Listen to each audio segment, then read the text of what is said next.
This integration allows you to import invoices from QuickBooks Online straight into AMP.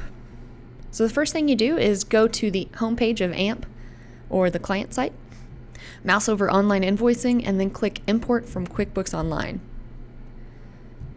This will take you to a screen where it'll give you the option to connect to QuickBooks. Once you've clicked on Connect to QuickBooks, a pop-up screen will come up, and that'll ask you for your QuickBooks Online username and password. You're only going to have to do this about once every 6 months. So once you've done it this time, you don't have to do it the next time. It'll make it a little faster. But go ahead and enter that in. And then click Authorize Apex. And this just allows us to find the information about your open invoices in QuickBooks. And once you click Authorize, we're ready to go. This brings you to the QuickBooks import page. Now let's just look at this section by section. This first section is Search QuickBooks Invoices. From here, you can search specifically for an invoice number or company name, or you can select a range of dates to have a little more control over which invoices you're seeing in the results pane. And the results pane shows all of those invoices. You see there's several columns there. It tells you the company and the invoice number and the total. You also have the option to view line items if you'd like to. Now pay attention to the leftmost column that says Add. In this column you can tell if you've imported these invoices to AMP before. If you have, there's going to be a check mark next to it, and that's just saying you've already imported this. If you haven't, there's going to be a blue button that says Add. So let's go ahead and click that a couple times, see what happens. Clicking Add will add those invoices to the Invoices to be Imported section. Alright, so in the Invoices to be Imported section, you'll notice that we still have the date, we have the company, the invoice number, and the total.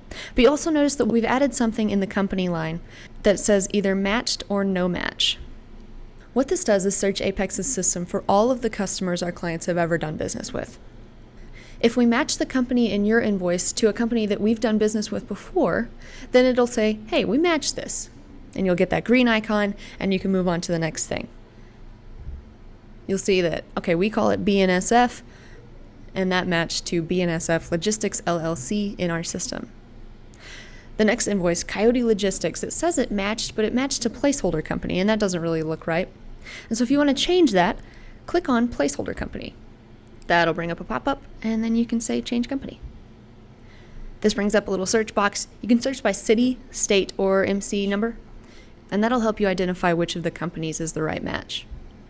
So when we search for Coyote Logistics, that brings up 3 companies that we've done business with.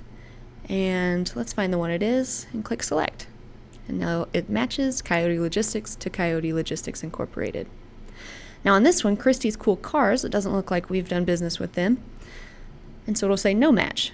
Go ahead and click fix, search criteria, and looks like nothing came up. If that happens, you'll see on the bottom it says no results were found. And if you can't find what you're looking for, go ahead and click here. Clicking here will make this a placeholder company.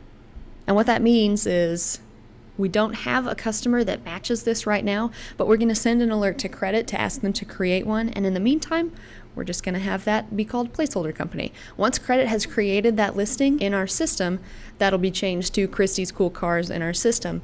But in the meantime, we're just going to call it placeholder company, and that's going to be fine. Once you've selected the invoices and made sure all the customers match up, go ahead and click import. From this screen, you can add images and update reference numbers. To add images, find the invoice and go to the leftmost column. It says number of images. Go ahead and click that number. Then search for your file and then hit upload. You can also update the reference number by finding the box that says reference number, typing in the number, and clicking update. And once you've entered all that information for your invoices, you're ready to click Assign Invoices. So if you're familiar with online invoicing, you'll recognize this screen. It's step 4 in the 5-step online invoicing process. And so what QuickBooks does is take step 1 through step 3, rolls them all together, and once you're finished importing from QuickBooks, you'll move into step 4 of the online invoicing flow. And you'll see that those 3 invoices that we imported from QuickBooks, BNSF, Coyote, and the placeholder company, Christie's Cool Cars, are now in the online invoicing screen. Reminder, this is only available for QuickBooks Online users. And if you have any questions, feel free and give your AE a call.